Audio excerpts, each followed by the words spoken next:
Yeah. Hustling and grinding, don't know where to go. Emerald Coast board, got the knowledge flow. Whispers in the wind, strategies unfold. Business blueprint like a pirate's code. Hey everyone, welcome back to the Tab Lab with your host, Mickey Kilburn, and myself, Neil Grosshatter. We're super stoked you guys are here today because this is going to be another kind of heavy topic we're going to talk about. It's really going to hit entrepreneurs, especially new entrepreneurs who have not come to this realization yet. But before we jump into this amazing topic, a couple quick shout outs. First, to Tanya Seabrook of Seabrook Marketing. She allows us to use her studio. She also gives us tips and tricks. So that is extremely fantastic. Please check her out in the description below. Like, subscribe, her podcast, Run of Show. Other quick shout out to Ryan Balmer of the Suffer Up podcast. He tells us all the little things that we need to tweak, and hopefully we're becoming better. We were told we were becoming a little bit better at this, which is fantastic. So thank you to Ryan Balmer and the Suffer Up podcast. Again, their link is below. Please check it out, like and subscribe to them. Both are awesome. Both are awesome. But today, again, this is another heavy topic. The last one we just did, that was pretty heavy, but this one is as well. Because I'm an entrepreneur. I control my destiny. I control my daily life. Not so much? Sure, buddy. Sure, buddy. Yeah, that's exactly it. We're talking about the God complex versus the janitor mindset. Ding, ding, ding. Yeah. Because we feel as entrepreneurs, as business owners, that we are in control. We create what happens. Yeah. And, when we talk up to our friends, you go, hey, what do you do? Oh, I'm a business owner. Oh, really? They think, what do they think? Private jets, fancy cars, lots of money. Nope. It's 7:15 in the morning. You're unclogging the toilet in the office, trying to text that client, and at the same time, trying to figure out why the Wi-Fi router sounds like two gerbils fighting. Time out. I didn't start a business to do all that. Yeah. Well, then you don't have a business. Ooh, ouch. And this is why this is such a hard topic. Because as an entrepreneur, as a small business owner, how many hats do you wear? Last count was 253. There it is. Yep. Yeah. It's not just one, I'm a business owner. Lackeys, do my job, do my bidding. That is not what it is at all. Oh my goodness, that was good. That was good. But that's not what it is. No. It is 100%. Oh, I don't have anybody to do this. Let me wear that hat. Oh, I got to switch over to this. Let me wear that hat. Yep. And all of a sudden, you're just racking up the hats. And that whole God complex that you thought you could just control everything. Yeah. Turns into janitor reality. It is absolutely You're the just truth. cleaning things up. This one's going to be heavy. So get your bourbon, your coffee, your soda, your beer, and your tacos and buckle up because we're going to get into it. Yeah, because this is one that needs to happen because when you first start this whole thing, kind of like we talked about last time where you're building your freedom, you're doing all this. Yes. But they don't realize that when you start to build this, your freedom and everything that you want to accomplish, that there's a lot of hard work in it. And it's not just 80 hours a week. It's the stuff that is not even the day-to-day business. Like, hey, the paper's jammed in the printer. And all of a sudden you're an IT tech trying to figure out why there's toner in your hair. All because that's exactly right. nobody else knows how to do it. Yeah. You're the owner. So it's your responsibility. Fix it. To do it.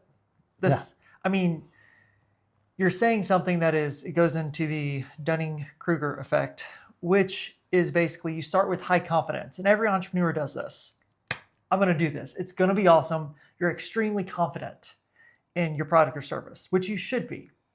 Yep. But then you have low knowledge in the actual day-to-day business. Yeah, that hurts. But that's true. And it's right there, that realization of, oh no, I am not IT. I am not marketing. I am not this. I created this, not everything else. It's that realization when that hits, you become chief janitor. You can become a lot of things. You become a lot of things, but you're literally there just cleaning up messes. Yeah. You forgot psychiatrist, marriage counselor. He's been there. Yeah. All of it. Yep. All of it. He actually asked me all the time. He's like, "Hey, when did I get my my marriage counseling license?" And I was like, "I'm not paying for that." And he was like, "I don't think Personal I." development. Yeah, Come he's like, on. "I don't know if I should have done that." And I'm like, "Oh, that must have been fun." Yeah, it's all of it. It is. Yeah. So I mean, that's you handle all the problems, the Wi-Fi, the IT, and you know the reality is that your ego takes a beating. You're talking business, you know, your business vision. You're doing all this, and the next thing you know, you're Googling, "Hey, what's that funky smell in the refrigerator mean?" Vision refrigerator. That's what it looks like, though, isn't it? But it's not the same, right? Mm-mm. Because I'm in control of everything that happens. I'm Of my- CEO. Why am I worried about the fridge? Yeah. Somebody else needs to take out the trash. I love it. But in reality, it's funny because all new entrepreneurs listening to this are going to be like, "What? That doesn't happen." All experienced entrepreneurs who people who have done it for more than a few years are going to be like, "Oh no, this is so true." It is absolutely true. 100%. And you have to do everything. You have to be the one to take out the trash. That's right. You know, and that goes right into the fact that, you know, as a business owner, you're not just an owner, you're not just a boss, you're a leader. And as a leader, there is nothing you should be asking of your employees to do around the office that you wouldn't do yourself. That's not a leader. That's a manager, right? Yeah. Manager does it all. Yeah, sure. The leader sits back and just watches it happen. No. A leader's going to lead the way and lead the path. And that's what they're going to do. They're going to see that trash and they're going to pick it up and they're going to empty that trash and take it out. The Wi-Fi is not working. They're going to fix it. And it's going to be, you know, that's a leader. And when you're a leader like that, people notice. They do. You're almost talking about servant leadership. Absolutely. Because you are leading by serving others. That's right. Allowing other people to do their jobs and helping and supporting them to do their jobs. Yeah. Yeah. Servant leadership is an amazing form of leadership to incorporate in your little toolbox. Yep. Just put it in there, your little Batman You'll need it. utility Batman. belt. That's right. Oh my gosh. That's what it is. But Yeah. it's true though. It because- is true. Yeah, I know. I mean, because a lot of times these CEOs, I'm a CEO because I branded myself a CEO. That job is beneath me. It's on my car. I am too important to do that job, to take out the trash, to clean up this mess, to have to deal with that. But a servant leader comes back and says, "No, I will make this work for you so you don't have to deal with it." Yeah. And leaders, entrepreneurs who end up using servant leadership, they actually get higher retention rate. They get better productivity out of their teams. And they actually just end up having a better ROI just because people are actually willing and wanting to work. Because the servant leader is the one cleaning up all the messes. Yeah. And they're not having to focus on everything else. Yeah. I mean, Neil's there at his desk and he's working and he's trying to get all these calls out to clients. And I go, "Hey, you know what, Neil, I'm going to grab your trash and take it out. Go ahead and keep making those calls." That'd be wonderful. Yeah. One less thing I have to do. It is. And he can focus on the client, which is what you want, It's right? the important thing. And you just built his morale up by taking his trash out for him. And he's like, "Man, I work for a good person." Yeah. But, I mean, with that, those leaders also have to show vulnerability. Yeah. And I think this is where a lot of entrepreneurs, especially newer ones, kind of get in that God complex of, I have to be perfect. Everything has to be exact before we do anything. And you've used that taco analogy so many times. It is. About making the perfect taco before you release it. Yeah. While your neighbor down the street who's selling that taco that's imperfect is making millions, while you're still perfecting that. Correct. By the way, I'm thinking red onions now. I'll get to releasing that taco soon. Okay, yeah. One of these days. But I'm making a killing off of my mediocre tacos because That's right. they're just They tacos. are mediocre. They're mediocre. They're not the best. But that's okay because I'm actually selling things. Yeah. Well, I'm trying to figure out how to make payroll along with the perfect taco. Yes. So that vulnerability as the CEO, as the, ruler of your domain. So Dr. Amy Edmondson actually did a study on this, and leaders who showed this vulnerability, who showed that they need help, but they're also willing to serve, they had much higher performance in their teams because they were willing to say, "Hey, they made a mistake. they've actually created a psychological safe zone for their employees, because if the leader makes mistakes, they're vulnerable. Mm-hmm. How do you think the employee is going to feel when they make a mistake? They're going to be much more apt to come forward and be like, hey, boss, I messed this up. Yep. Oh, you mean a safe environment? Safe What? environment. Instead of this all perfect realm that the CEO has control over and everything they do is flawless. Now, when somebody makes a mistake, they feel there's going to be punitive action that happens. So you're saying, as a leader, Mm-hmm. that we should be trying to build adults and not dependents? What? Man, that was good. Yeah. What happens when we do that? So you're saying I don't have to wear diapers if somebody else messes up? No. Because we're adults. Yeah. Yeah. So how do we build adults and not dependents? Well, when you do that, this is the danger of it, is when every decision has to come to you, you are now, dun, dun, dun, the bottleneck. Ouch. And when you're the bottleneck, things start getting done, y'all. You gotta be able to build these people so that they can make decisions. Feel confident that you'll support them when they've made those decisions, even if they're the wrong ones. Hear me. Even if they mess up? Even if they mess up. Because that's how you build, the leaders, the adults, and not have dependents the whole time who are dependent on you to do your job and everything. And you're trying to speak at TED Talk and you're taking a phone call on how to reset the Wi-Fi router. No, y'all. So you're not building an environment where people can actually truly thrive. Yeah. You're building one that is dependent upon you succeeding. Mm-hmm. Absolutely. They feel ownership Mm-hmm. in that too, when they say, I know I can do this and Neil's got my back. No matter what. Yeah. Because that's the important part. It is. That's how we build the adults. I really like that. Build adults, not dependents. Once in a while I get a good idea. It's not often. Just get a t-shirt with that. Let's make that Mickey. Yeah, once in a while I have good ideas. Little Mickey underneath it for quotes. Yeah. You should. Yeah. You definitely should. But there is like a thing about that, the principle of the least privilege.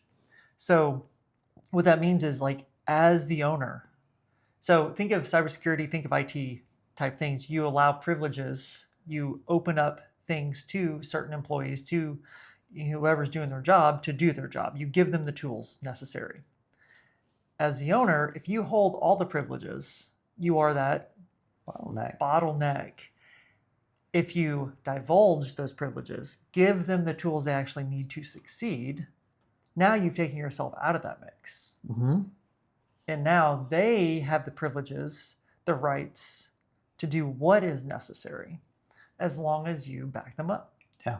As long as you hold them dear. Yeah. And that's kind of, when you talk about being the bottleneck, here's why business owners do this, especially newer ones, because they do have that, I am the leader, I am the owner, I got to make all the decisions, it all has to go through me, I am the all-knowing, and you don't need to be. Yeah, monkey work. The more that you are involved in everything day to day, you cannot be strategic. Nope. Can you scale? No, because you're too busy being everything. That's unfortunate. So how do we not become everything? So, that's owning a job, not a business. So what was your questions again?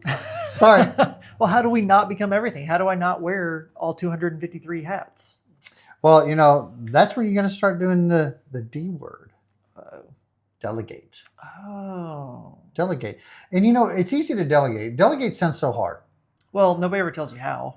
But hey, Mickey, go do this. If settle down. I'm ready. If you have SOPs in place, again, he's all excited. I love SOPs. It's easy to delegate because now they have a guidebook.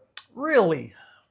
Preach, brother, preach. I know he's waiting. Here he goes. It's SOPs. It's funny. I just had this conversation with Corey about SOPs. His boss. And yeah, she is the boss of my life. So we just talked about having SOPs in everything we do because we don't have to think then about how to do it, what permissions I have to give, if I go on vacation, what happens. And that is how I've built Tab Emerald Coast, Mhm. and he can tell you because he hates it. I gave him so many procedures to follow, but It works. I can literally step away for however long I need because every single answer that to a question that he's going to have is there. Hmm. I literally wrote the job exactly what needs to happen. Some are open-ended, some are very precise. Hmm. But it's there so he can interpret it to where you can use it to the best, not only of your ability, but for the best situation Right. that can be used. It's like, hey, I don't care how you do this, as long as this intent is met. Mhm. Other parts are you will do this, this, this, and this. And it makes it really easy. But what it did is it took me out. And I'm going to tell Annie a little bit. Uh-oh. So the first, I wasn't there. he was there. That's the problem. So the first time Mickey started facilitating his board meetings, I came to the first 3. And then I wasn't coming anymore. Mickey was like, what are you doing? Why aren't you there? I did. And I was like, you got this, man. And he's like, I don't know what I'm doing. I was like, you do know what you're doing. You've done the last 2, plus your SOPs. And he went back and then he read them. I don't think he read them before, but then he read I them. did because I had to proofread them. He did have to proofread them. Mm-hmm. And he came back and was like, okay. And then whenever I show up, it's almost like I'm an annoyance. Because he always nerd speaks, y'all. I do nerd speak. But I become this annoyance to him because he's doing it his way. Mm-hmm. And if I'm involved, then I become that bottleneck. I become at fault for just being there and disrupting the flow. Yeah. But it was built so I'm not there. Yeah. That's why this is so important, those SOPs. Yeah. It I does, could go off. It goes. He did. I could go off. It creates it does a couple of things too that you didn't mention that is, in both military we can talk about it, but it creates that muscle memory. Yep. This is why the military practice. We're always practicing Constantly. all the time, but it's muscle memory. So Mhm. when it happens, when things go, it's automatic. You Yeah. already know it's that muscle memory. But here's the other beauty about SOPs and you delegating, saying, hey, I need you to do this now. You are now the Wi-Fi guru. That's Ooh. right. And What happens though is when you start looking at that and Neil looks at that SOP, then Neil can come back to Mickey and go, hey buddy, if we do this, this, and this, I can cut out these 5 steps. Now I just improved an SOP and I implemented I love it. and I've now increased his morale. Mhm. He loves Mickey more because, man, Mickey values me. Correct. Look at that. I know. Hey, And what it does is it takes that God complex out. Does. Because now I'm no longer the expert. Mm-hmm. If I am not the expert, if I am the owner or CEO, but not the expert, I am creating, wait for it, a business, not a job. I love it. And then I am the janitor. I go back and clean it all up Mm-hmm. to make sure it's working for you. Yeah. And imagine Neil, when somebody goes, the Wi-Fi is acting up, and then I say, go talk to Neil. Neil's the expert. I'll be like, first off, you lied. Oh, whatever. But that's exactly how it is. And if that's where we can shift that mindset. Yep. From you do not need to be the owner of everything. This is my realm and lackeys do your job kind of thing. Because when we have that mentality, that mindset, we are creating this atmosphere where you can take those SOPs and if you don't do them exactly how you're supposed to, or word for word, Mhm. now all of a sudden you think there's going to be reprisals. And then I'm still having to play cleanup because you're scared for your job, not Yeah. doing it to the best of your ability. And it's just not how it's supposed to work. Yeah. And I think that's probably the most important piece right there, is allowing people to make those mistakes. Allow them in that Have to. safe space. Because now they can make that mistake and they know that they can come to you and say, hey, I made a mistake. Instead of owning, and when you don't do that, people don't own their mistakes anymore. And then you sit in a conference room full of people and everybody's doing this.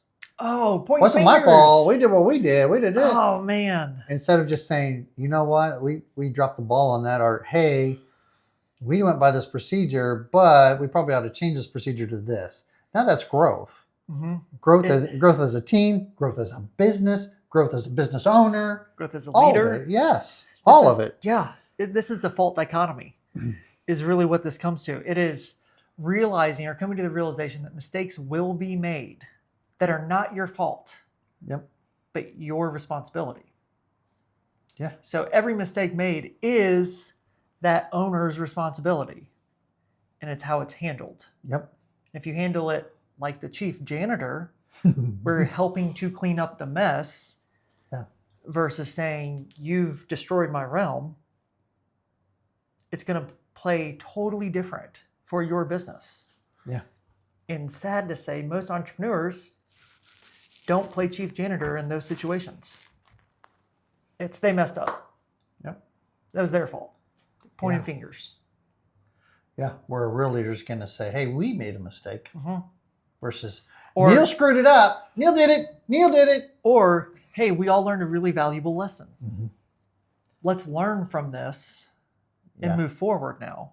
And then it's the leader's responsibility to take ownership of all mistakes made. And it's how they move forward. Yeah. It's crazy stuff, Yeah.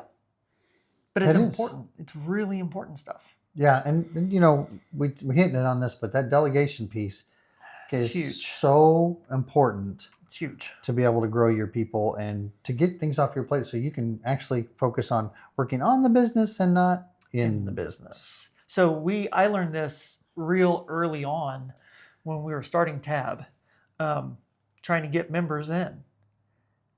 I hired Mickey in to come and do things, but they didn't want to work with Mickey because I was the owner. He was the face. I was the face. I was the one who knew it all, not Mickey.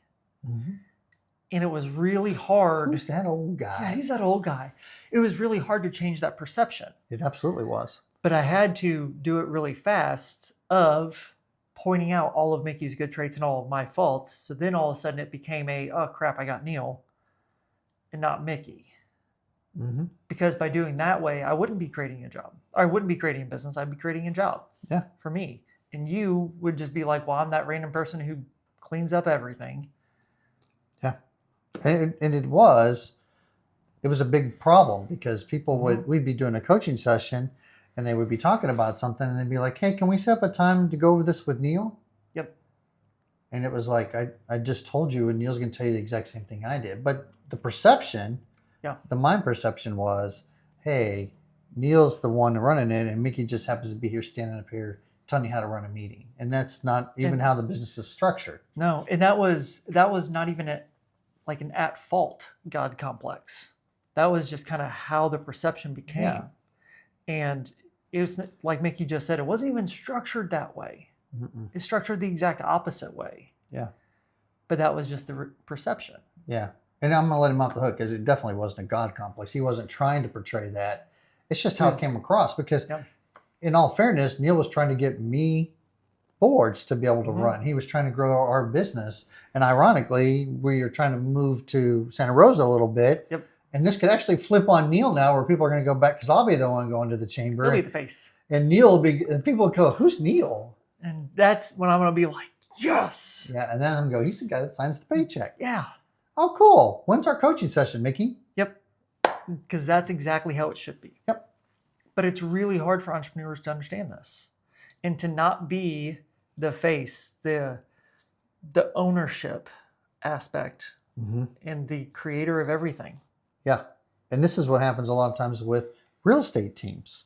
Let's talk real estate a little bit because real estate teams become where the main salesperson is the guru. And then when you try to hand off clients to other agents that you have that you're mentoring and bringing up, they're like, oh, I got the B team. I didn't get the guy, the gal, the whoever. That's unfortunate. I got the B team. So you have to establish that in delegating things and doing these things the right way so that it doesn't appear that way. Hey, we are all a team. Yes. And you get the power of the team. And, you know, Neil is a great real estate agent. Let's use him. He's great at that. Oh, your house is perfect for Neil. That's a whole different handoff thing going, hey, great. Neil's going to be your agent. No, when I say, hey, Neil is phenomenal at Perdido Key. He loves Perdido Key. He knows everything pretty low-key. Now I've switched that dynamic. That delegation is a nice way, and he looks like this me. Which is what we want. Yep. And I don't need that hat. No, you don't. Yeah, and you give it away, so you become that janitor, that chief janitor, to clean things up. Yep. That's what it's all about. And then you're not working in the business. Weird. That's like one of the hardest things. It is. And that's really what keeps, this is one of the main things that keeps, like that root cause, that keeps people from working in the business than working on the business. They don't understand this relationship of you're the owner, I'm in control of everything, to that actually means I clean up all the messes. Once you understand that relationship and you build your business to just clean messes and provide everything to your employees to do their job, it goes so much better. Yeah. Because you become that servant leader to them. Mm-hmm. And you allow them to do their job. You delegate things to them. And you just clean up where it's necessary. Speaking truth. That's what it's about. Absolutely. Absolutely. So what old man wisdom you got for us? Because this one was pretty deep, and I'm really hoping it hit home to a lot of people with kind of what we talked about, where you may be in control of your reality, but you're not. Yeah. You have a totally different job. Yeah. I think, when most entrepreneurs start, they have the mindset of importance. I am important. I am important. I'm They have that mindset. And then the seasoned ones know that leadership is service. When you know that leadership is service, you know that you are now a seasoned business owner. Wow. That is deep. And if you are not cleaning and plunging out toilets, changing out the toilet paper, doing those things, do you really even own a business? No. You own a job. No. You own a job. Got to work on it. You got to be able to do stuff, and don't be afraid to do those things because it matters. And the real secret there is getting the employees to do it without you even asking. Because if Look you can, at you, man. I don't think I saw some gray coming in right there. Oh, I think I see a new one. you see more gray? He's getting there. It's just He's getting there. Yeah. But it's really, so if you portray that, if you're doing the jobs that nobody else wants to do, because no leader should ever ask somebody to do a job they're not willing to do. Absolutely. If you show that, you demonstrate it constantly, now all of a sudden they're going to be like, hey, the light bulb's out. I'll fix it. Without the owner having to be like, oh, crap, light bulb's out. Let me get that fixed. Now all of a sudden the employees are becoming servant leaders. And then everybody is working towards helping everybody else. Yeah. Man, just gets amazing. It does. Yeah. I know. Man, that was another heavy one. It was. We've been hitting, the last couple have been heavy. They have. But this is stuff I think that is really important for people to listen to and understand, because if we don't talk about these things, because we don't learn these things in books. Don't learn this in college. Don't learn it in college. I know I didn't learn this getting my MBA. Nobody ever talked about this. Nope.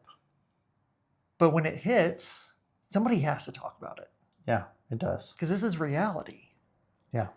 And we need to understand that there are ways out of it. We have to delegate. We have to create SOPs. We have to be that servant to our employees. Don't start talking about SOPs. I'm not. I won't get. Yeah, we'll never we don't get have off time. this. We don't have time. No. We should make a podcast about SOPs.